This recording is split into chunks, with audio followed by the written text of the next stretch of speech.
Cake আছে, একটা cake দেন তো। হ্যাঁ 5 টাকা দাম একটা কেক দেন। কত এটা? 5 টাকা। 5 টাকা। আরেকটা দেন। আরেকটা কত হইলো? এটা হচ্ছে 2 টাকা না?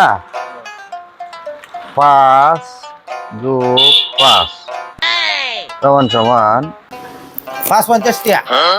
5.50 টাকা। আমারটা তো অত টাকা নাই, একটা ফেরত রেখে দেন। এখন কত হইলো?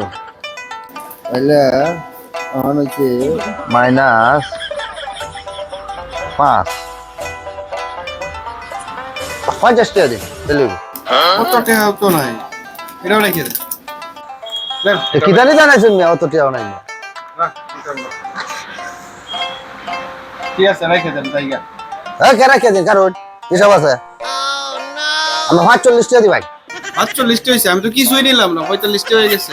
5 টাকা 550 টাকা এর মাঝে তুমি একটা ফেরত দিলছ হুম। তো 50 টাকা তো এটাও নিতা না, এটাও ফেরত দিলছ তো 45 টাকা দিত না তুমি। একটাও নিলাম না, 45টা হয়ে গেছে। ভাই লেখে রেখে দেন, টাকা পয়সা নাই এখন। আমি ভাই বুঝি না, কোনো ভাই বুঝি নাই। এই যে এমিয়া